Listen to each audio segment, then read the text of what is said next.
Alô, e daí? Tá preparado então para nossa primeira aula da capacitação em psicodélicos e terapia assistida por ketamina?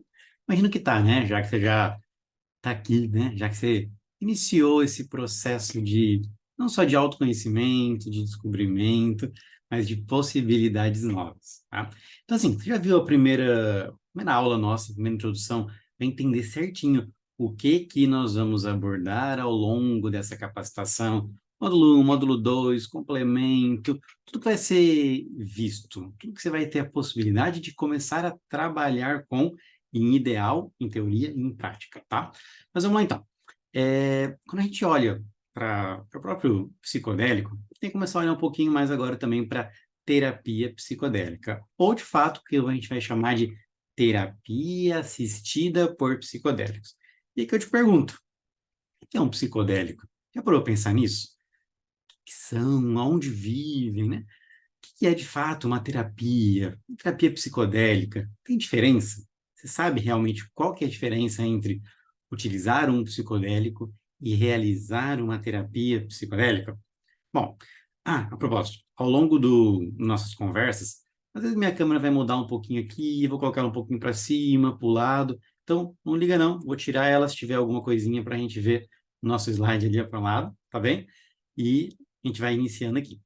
Bom, pensando então em um psicodélico, para responder essa pergunta, né, a gente precisa primeiro entender o que que é um psicodélico. Entender que o psicodélico ele é um composto, tá? Um não, né? São vários compostos de várias classes diferentes e funções mais ou menos específicas, mas que todos eles vão gerar um efeito psicodélico dependendo da dose que for utilizada. E um efeito psicodélico é basicamente uma percepção de aspectos da mente que você poderia desconhecer anteriormente. E, como consequência, vai fazer uma alteração de consciência, trazendo sensações, semelhantes, por exemplo, a um sonho ou a uma psicose, ou mesmo um êxtase religioso, se essa foi a intenção, se esse foi o propósito que você entrou numa terapia psicodélica ou na utilização dele com cunho religioso, né? Já que a gente vai falar sobre isso um pouquinho mais à frente também.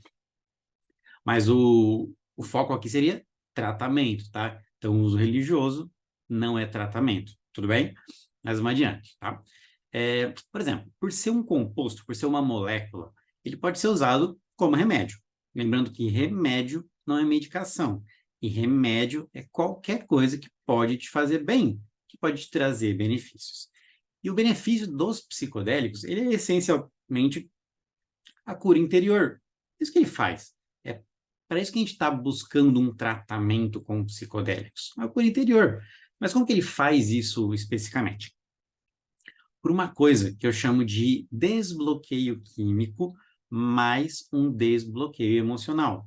Isso compõe 100% do efeito deles. Então, pensa que para uma terapia psicodélica, a gente vai ter, então, um desbloqueio químico, 50%, e um desbloqueio emocional, mais 50%, para ter, de fato, a consolidação dessa cura interior, desse processo psicodélico, da terapia psicodélica.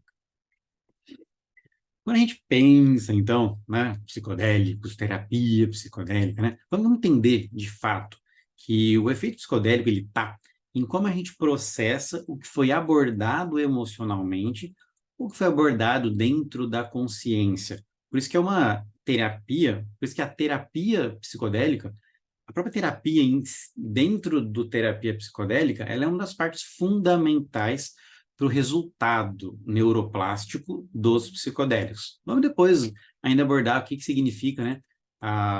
Por que o psicodélico, o composto psicodélico, ele trata, ele trabalha com as partes de neuroplasticidade. Mas tudo no seu tempo, tá? Vamos começar devagarzinho aqui, para a gente não se perder, porque o conteúdo ele é amplo, ele é denso e tem muito detalhe para a gente abordar, tá? Então, assim, na verdade, o próprio conceito de psicodélico não é necessariamente, não é a função restrita do psicodélico, tá? É a função do cérebro.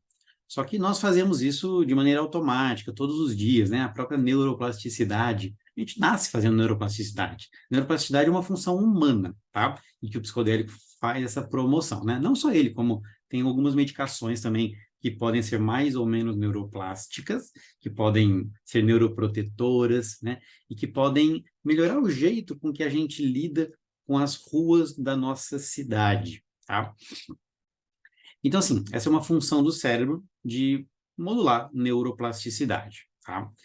Que a gente faz isso todos os dias, mas com o psicodélico a gente está fazendo isso de uma maneira muito melhor, de uma maneira muito mais potente.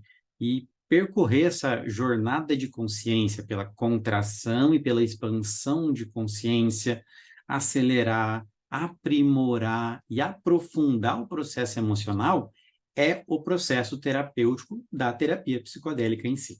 É até bacana que ter o auxílio de uma escala de consciência, como, por exemplo, a escala do David Hawkins, que é essa que eu coloquei para você aqui na tela, tá? Que eu gosto muito de usar essa escala. O David Hawkins ele é até um psiquiatra americano, já falecido, tá?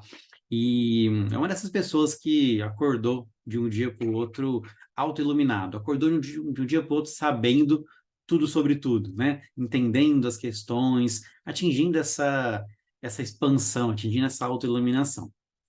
E ele criou um dos maiores compêndiums sobre o tema consciência, tá? Não é especificamente sobre psicodélico, tá? Esse compêndio, até os livros dele, é sobre a consciência. E talvez o mais famoso livro dele é esse, O Mapa da Consciência Explicado, em inglês, tá?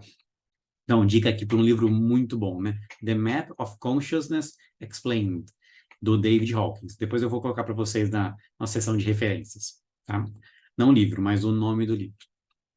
Então, assim, trabalhar com a consciência, trabalhar com o sistema nervoso central pelo trauma, por exemplo, temos os primeiros 50% ali do efeito, que vai ser o que eu comentei contigo, que é o desbloqueio emocional.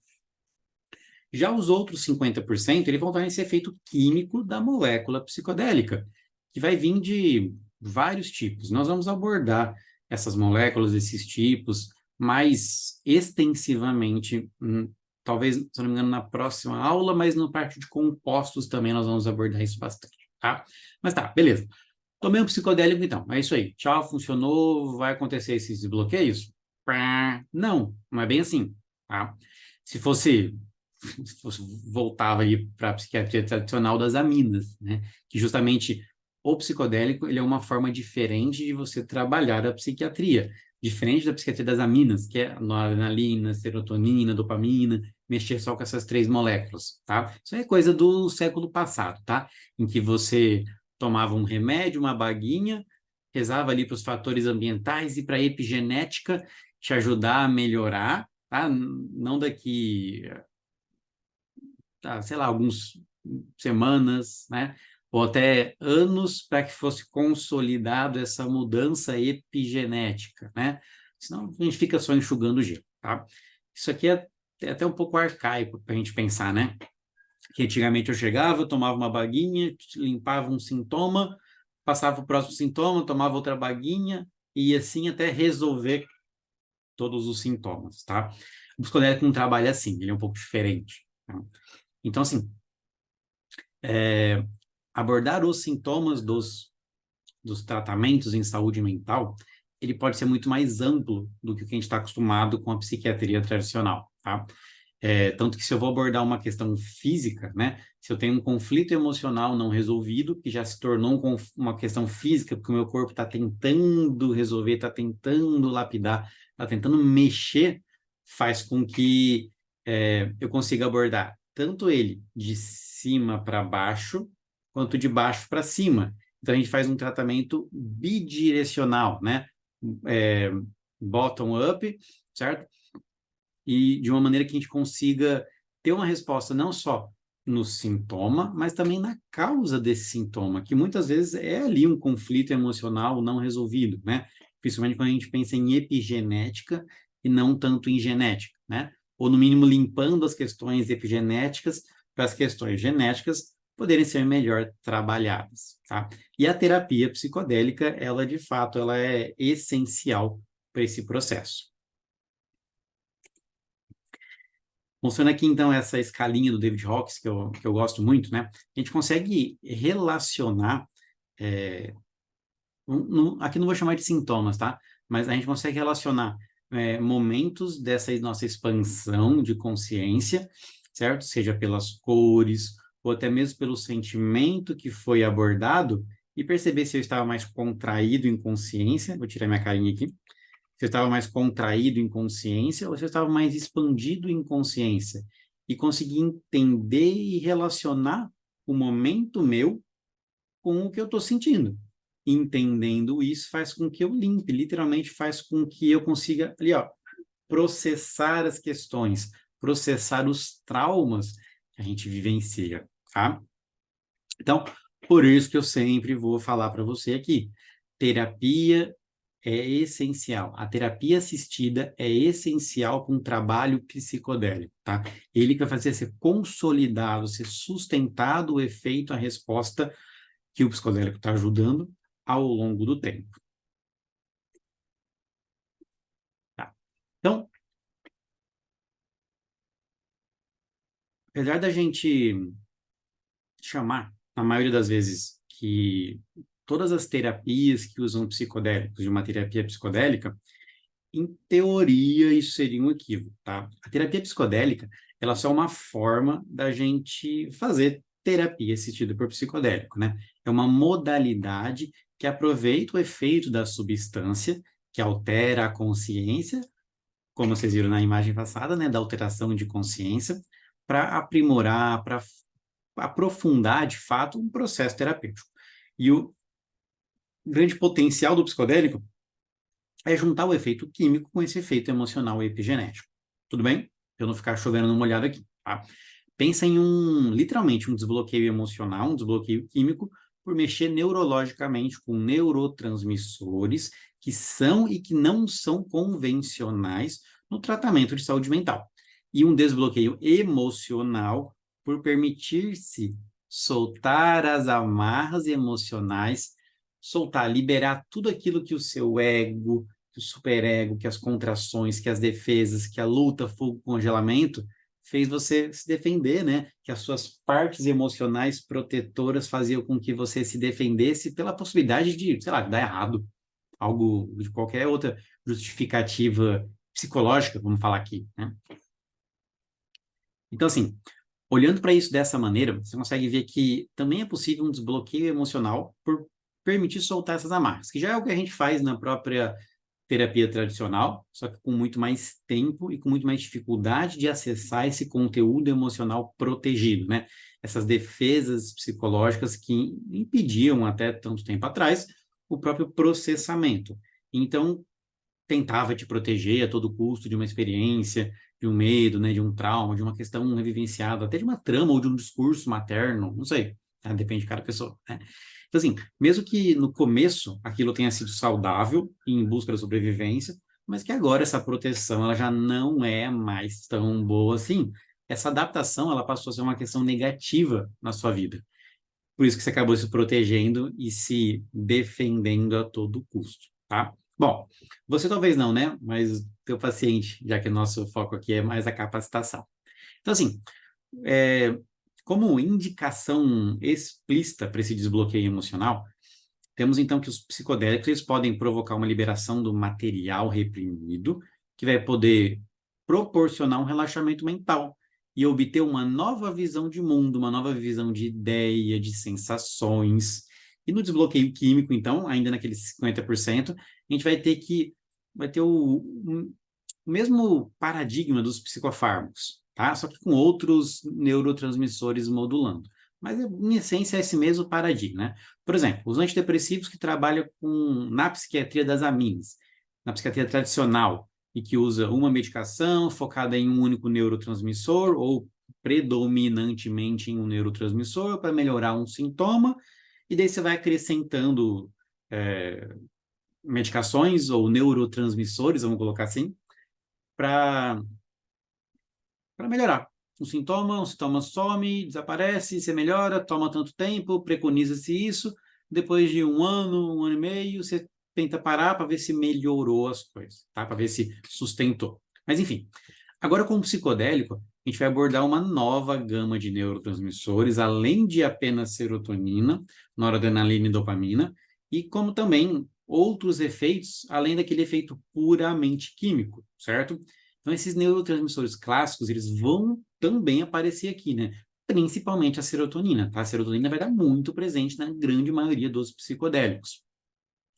Tá? Mas também existem muitos outros, como, por exemplo, o glutamato, que é um potente modulador de vontade, desejo, raiva, sensibilidade, coping, né, aquele jogo de cintura, aquela adaptação que vem do cope, do inglês, né?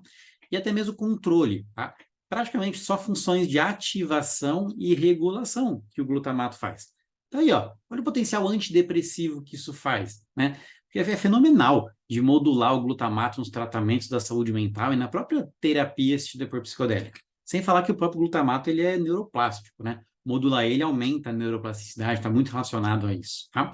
Mas assim, os principais psicodélicos, eles não vão modular tanto o glutamato, exceto a ketamina, que vamos falar bem dela depois, tá? A grande maioria deles trabalha com serotonina, certo?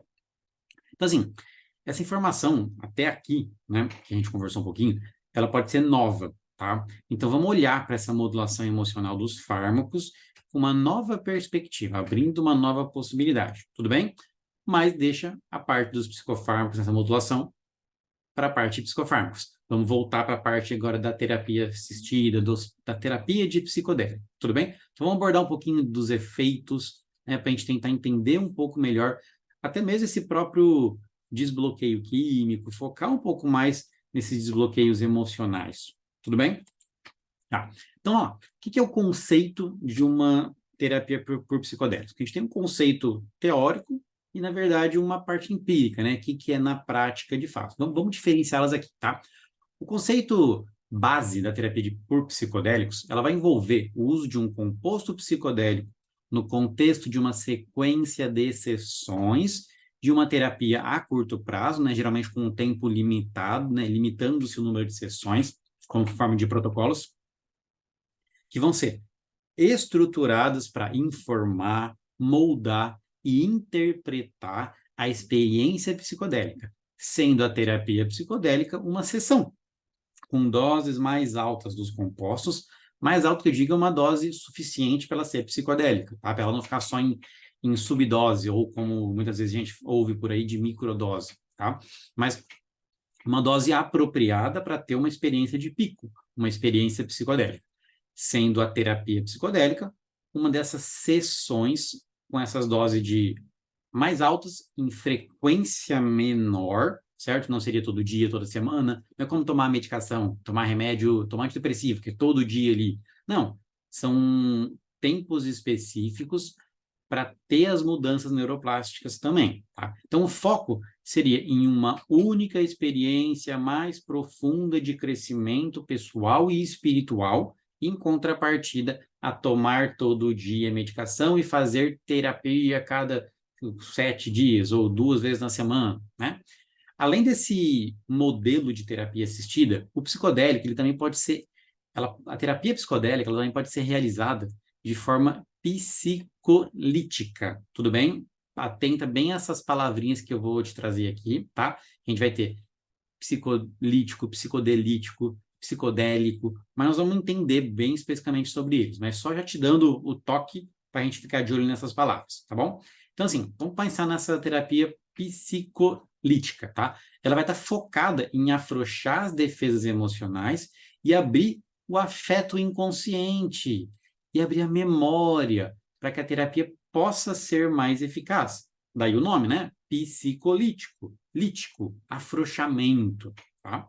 Então, ela se diferencia em quantidade de sessões, em duração, em dose do composto psicodélico e também no foco do transtorno, do sofrimento abordado. Ou apenas mesmo em expansão de consciência, em autoconhecimento, que é super interessante também, caso o sofrimento ele não esteja relacionado a algum transtorno, né? Ou contraindicado por algum transtorno, tá? Então, assim, existem outras linhas também, inclusive a psicodelítica, que vai circular entre os dois mundos, entre o mundo psicodélico, que seria uma experiência forte e única, e que pode ser repetida, obviamente, né? Mas Também a experiência psicodelítica, que ela não é tão forte, é uma dose mais baixa para trabalhar mais a terapia, e o meio termo, que seria uma dose alta também, mas que seja trabalhada essa mesma questão do afrouxamento em si, da própria terapia com maior foco. Tá? Então, assim, embora existam muitas substâncias psicodélicas com esse potencial de cura, as mais comumente utilizadas na própria terapia são a psilocibina, o 3,4-metil. Vamos falar um nome comum, o nome que a gente mais usa, que é o MDMA, tá? Mas o nome certo dele aí, o nome químico dele é 3,4-metileno-dioximetanfetamina. Então, olha só, o MDMA é uma metanfetamina, como a gente já usa na própria psiquiatria, na própria medicina, a metanfetamina, muitas outras, né? Muitos outros tipos de metanfetamina. Opa, deixa eu voltar aqui, eu fui sem querer para frente. Tá? Assim, além dele, temos também o LSD, cujo nome correto também, o nome químico dele, é a dietilamina do ácido lisérgico, certo? Temos a ketamina, famosa ketamina, mas que pode ser também chamada de esketamina, que é um dos derivados dela, ou a destroketamina, que também é um dos derivados, que veio depois da ketamina racêmica, que nós vamos depois abordar um módulo só sobre ketamina, esketamina, sobre esse composto, tá? A própria ayahuasca também, ela é um psicodélico, né? Inclusive ela é bem famosa aqui no Brasil, né? Apesar de que ayahuasca, lembrando que é ayahuasca e não ayahuascará, certo? Que eu vejo muita gente falando ayahuasca. Então vamos pegar bem o nome correto dela. Tá? Então, assim, a própria ayahuasca, ela é comumente utilizada como para ter uma configuração diferente, tá? Ela geralmente tem um cunho mais religioso, ou um cunho até mesmo indígena, tá? Tanto que vira e mexe tem alguns debates sobre a apropriação cultural da ayahuasca, tentando trazer ela para a medicina, mas na verdade ela tem liberação, né, em lei, vamos falar assim, para um uso religioso, tá? E não aquele uso mais ocidental medicamentoso, né? É importante vocês também saberem isso para a gente conseguir orientar, tá? Não só o paciente, mas é, entender toda a história disso e acabar respeitando também, né? Então, assim, a gente precisa ter cuidado com esse tipo de apropriação cultural da ayahuasca, tá? E da própria indústria farmacológica, né? Que isso vem se moldando, que vem tomando. E que você ainda vai falar muito sobre isso, tá? É um tópico bem alta dentro dessa revolução psicodélica que a gente vem vivenciando nos últimos 2 para 3 anos, tá? Além disso, a gente tem também alguns outros medicamentos psicodélicos que não são tipicamente utilizados em ambiente terapêutico tradicional, mas que também mostram uma relativa eficácia clínica para uma infinidade de condições. E até existem clínicas que oferecem tratamentos apenas com eles, tá? Mas assim, a ayahuasca é a mais famosinha desses compostos não tão usuais, tá? Mesmo nesse quesito terapêutico, não sendo relacionado a um tratamento em saúde mental. Mas a gente tem o quê? Quais são esses outros compostos? É o achuma, que é o cacto de São Pedro, a NN-dimetilatriptana, que é o DMT. Tem também o 5-meo-DMT, que é bem famosinho também, que a gente relaciona, até tem aquela brincadeira do sapo, tá? Tem a ibogaína, que tem muitas clínicas no Brasil que tratam alcoolismo, que tratam dependência química com ibogaína, ainda que é uma questão que a gente tem que ter bastante cuidado, tá? Porque às vezes a ibogaína ela tem um alto risco de parada cardíaca, de infarto, tá? É um bom tratamento, mas tem que ter bastante cuidado para usar ela, tá? Certo. E se concretizou também que o próprio tratamento do alcoolismo, dos abusos de substância, eles têm boa resposta com os psicodélicos, né? Por isso que eu até cito essa questão da ibogaína com essas clínicas pelo Brasil. Mas nós vamos falar sobre isso mais à frente também nos próximos vídeos, nas próximas aulas, tá? De qualquer forma, em um ambiente legalizado, em um ambiente legal, é menos comum ver esses psicodélicos sendo usados como um agente catalisador durante a terapia, mesmo porque não está legalizado ainda, né? Tem alguns países, agora recentemente, até a data que eu gravo aqui, a gente vê essa revolução começando disparado na Austrália, e nos Estados Unidos tem alguns estados que já estão se movimentando para fazer a liberação da própria psilocibina, tá? Mas ainda assim, legalizado, a gente tem só a ketamina, só a esketamina, né, para ambiente terapêutico. Então, fiquemos de olho para os próximos passos com as liberações, né? Ou pelo menos para você conseguir receber, atender e orientar o teu paciente que faz o uso não prescrito, que faz o uso porque ele quis ou porque ele quer esse tipo de tratamento, desse tipo de experiência, tá?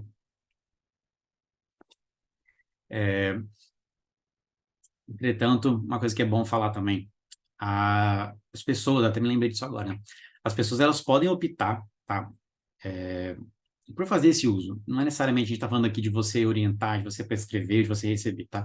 Mas quando a pessoa ela vai fazer, o profissional de saúde, ele tem que estar preparado para orientar sobre as coisas. Então, você tem que ter conhecimento sobre isso. Você tem que entender que quando ela está buscando um alívio, um sofrimento, um controle da dor, está tentando lidar com alguma defesa emocional, com alguma questão forte, ela pode procurar qualquer coisa, tá? Mesmo você não orientando, mesmo você não falando, e vai chegar no teu colo isso. Você tem que saber lidar com isso, tá? Então, por exemplo, um paciente vai fazer por conta própria o uso ali vai numa cerimônia, num grupo de ayahuasca, então que vai numa clínica especializada, né, buscar, demandar esse atendimento, porque ele sentiu que ele viu no Google que ia ser uma coisa muito importante para ele.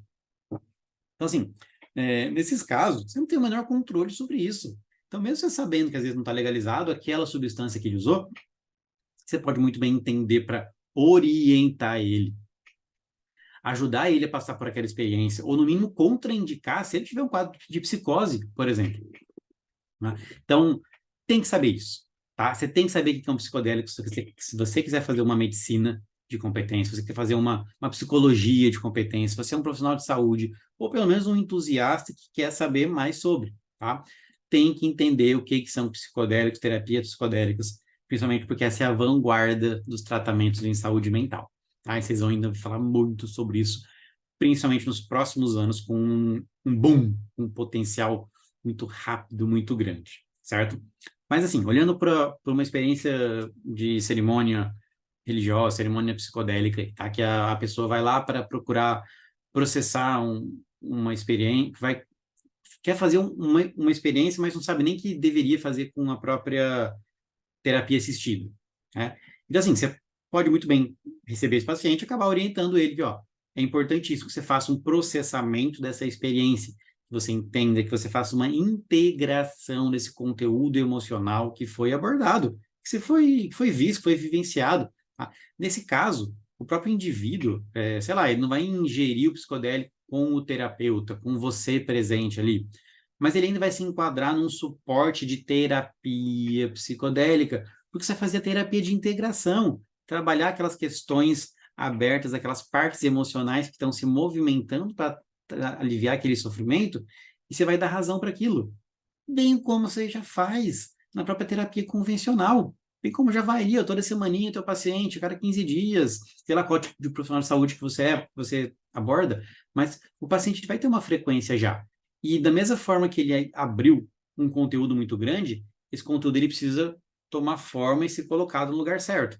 Pensa que a terapia psicodélica é como se o uso do psicodélico é como se você jogasse uma nuvem de areia para cima. Joguei para cima, aquilo vai começar a cair. Aí vai cair no olho, vai chorar, aí nossa, vai ficar difícil de enxergar algumas coisas, aí ela vai sair. Você vai conseguir, e o paciente, né, a pessoa que usou, vai conseguir olhar para as coisas. E aí que já entra a parte da própria terapia em si. Percepção, ficou preso no ombro, ficou preso no corpo. Vamos abordar, vamos conversar, vamos trabalhar a própria terapia, vamos fazer o processamento desses traumas, essas questões que vêm aparecendo, para que isso se acomode bem e aquilo solte do corpo também, tá? Então, o terapeuta, ele obviamente seria muito importante ele estar presente no processo do uso do psicodélico, mas quando isso não acontecer, é importante que você saiba conduzir para fazer essa própria terapia de integração, tá?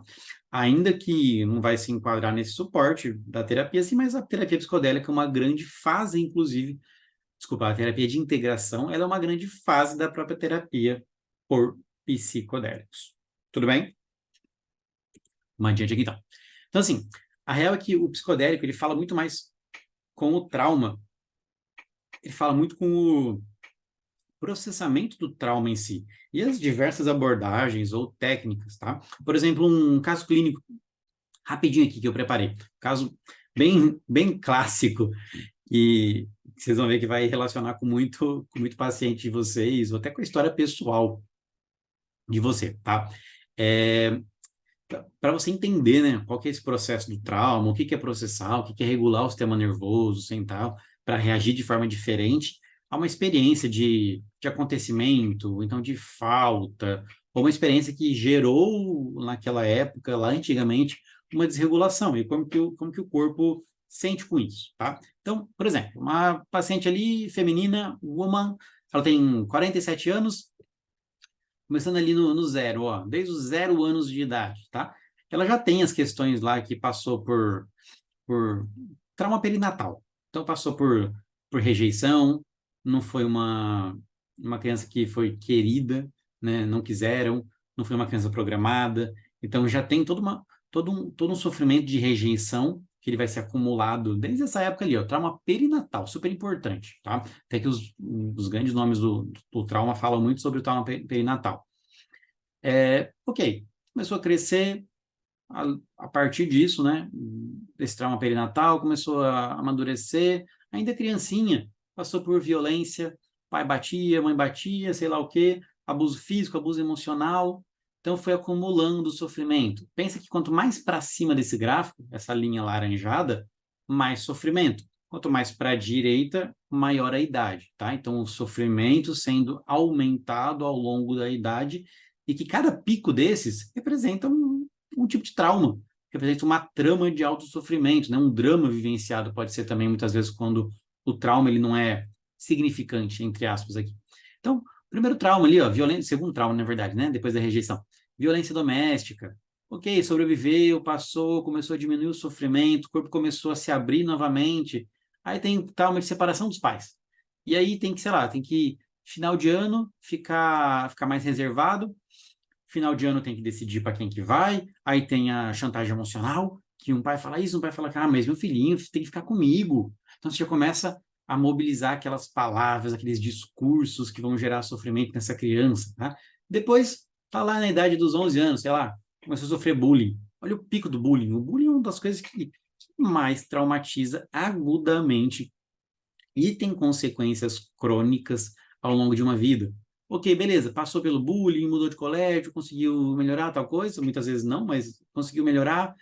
Depois teve a primeira sensação de abandono, porque perdeu todos os amigos, ninguém quer mais brincar com ela, ou então, sei lá, os pai, a mãe ou o pai se envolveu em um novo relacionamento depois daquela separação, acabou deixando a criança de lado, ou a criança sente que está de lado, independente se é real ou não, isso não importa, tá? Porque se ela sentiu, é real para ela, né? E depois ficou mais velha, primeira rejeição amorosa, todos os picos que vão lembrar aquela rejeição, aquele primeiro trauma base, trauma perinatal, ou aquela primeira separação dos pais, que querendo ou não é uma rejeição, né? Por exemplo, até uma historinha, né? Criança estava lá, tá na praia com o pai, foi lá andar na praia, e aí segurou a mão do pai, veio a onda, bateu a onda no mar, opa, tirou o anel do pai, soltou a mão do pai, tirou o anel, perdeu a aliança do pai. Semana seguinte, mês seguinte, estão conversando, o papai e mamãe estão separando. O que que a criança pensa? Ai, meu Deus, foi culpa minha. Nossa, foi só porque eu tirei a aliança do meu pai. Eu que fiz isso, é culpa minha que eles estão se separando. Eu acabei com meu pai e com a minha mãe juntos. Então, olha como é que um anel caindo de uma mão, ele pode gerar um trauma significante, pode gerar consequência de uma agudização desse trauma, até uma rejeição amorosa quando está adolescente, né? Quando está moldando o neurodesenvolvimento cerebral, a última fase dele, perto ali dos 16 anos de idade, tá? Beleza, passou por isso, ficou bom, começou terapia depois dessa rejeição, e beleza. Aí veio um segredo à tona, sei lá, descobriram que era adotado, descobriu que tal coisa, ou um segredinho que seja bobo, que seja simples, né? Sei lá, meu namoradinho estava me traindo com a minha melhor amiga, né? e pá, estourou. Deu novo pico de sofrimento, né? E aí a gente tem um último gráficozinho ali, um riscozinho para cima e um para baixo. Momento crítico. Essa parte para cima, ela está representando um não tratamento, né? Então, o sofrimento ele só vai acumulando para cada trauma, para cada questão, para cada agudização. E quando a gente faz um processamento de trauma, e aqui eu me indico apenas um processamento de trauma, não uma terapia assistida por psicodélico, mas um processamento de trauma, esse sofrimento diminui, ele vai lá para baixo. Então, por exemplo, ó, deixa eu colocar desse lado aqui, ó. Deixa eu colocar desse lado aqui, ó.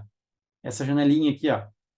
Então, se eu estou relacionando aqui, ó, esse aqui, ó, essa linha, quer dizer que um processamento de trauma foi feito. Então, olha como o sofrimento ele abaixou daqui de cima para cá, por um simples processamento de trauma, tá? Para a gente olhar para isso.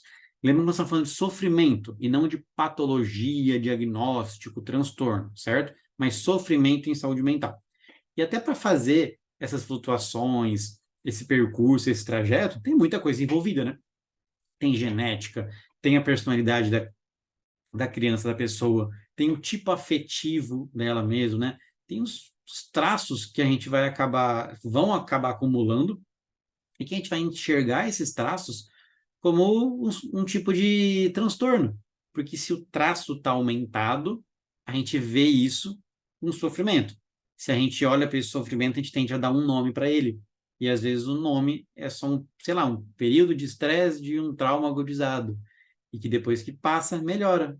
Então, eu só tenho diagnóstico de transtorno quando eu tenho sofrimento alto, quando eu tenho sofrimento ativo, certo? Bem atenção nisso aqui, tá? Porque o diagnóstico não representa o total sofrimento. Tá? Tudo bem? Deu para entender um pouquinho? Ok, então pensamos em um processamento de trauma, pensamos em técnicas de processamento de trauma. E aqui, essas técnicas que também podem ser usadas dentro de uma terapia assistida, por psicodélicos.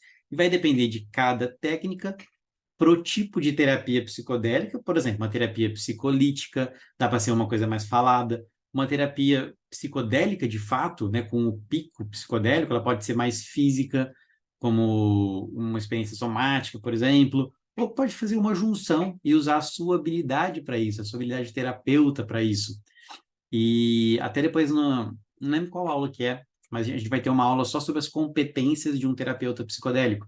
E uma das competências é isso, é usar a sua técnica, é usar o que você aprendeu, é usar a sua perícia para fazer isso, tá? Tem vários tipos de terapia de processamento de trauma, né?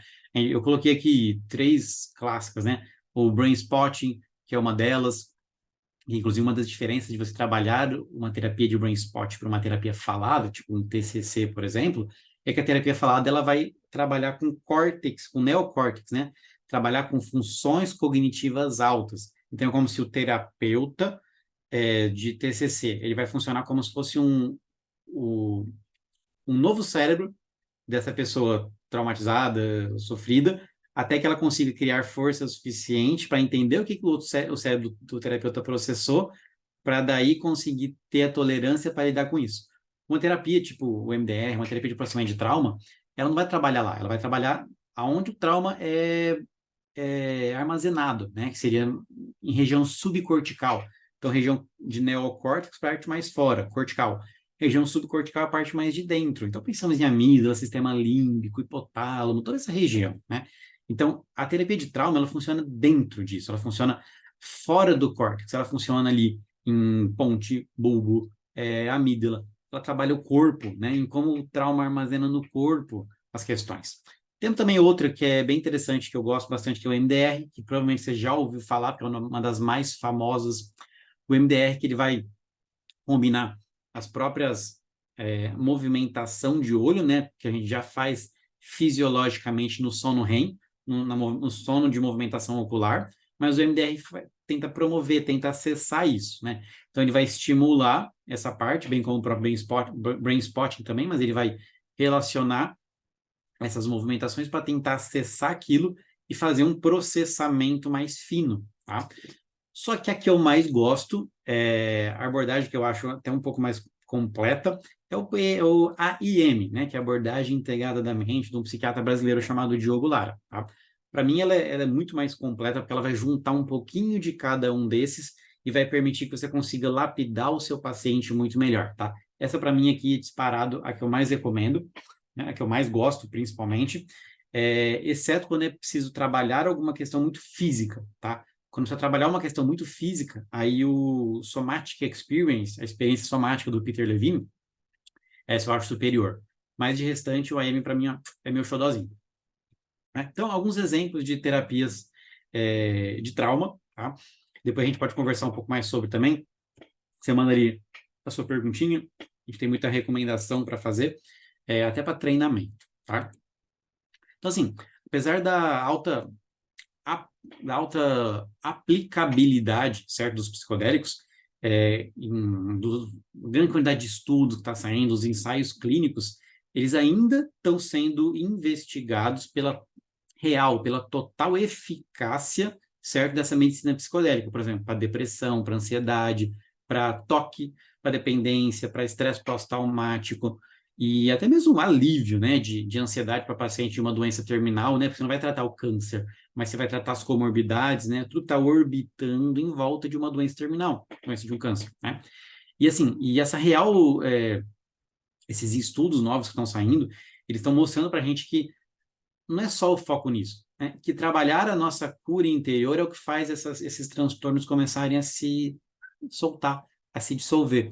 E a real revolução psicodélica, ela está ganhando espaço para brilhar como a nova psiquiatria, disparado. Tudo que é congresso novo, congresso internacional, congresso brasileiro, o Brain, que teve esse pouco tempo, o congresso europeu de neuropsicologia, tudo está falando sobre psicodélia, porque vai ser a nova psiquiatria. Isso é vanguarda, tá? Isso é tratamento neurobiológico, é coisa da mais alta linha, certo?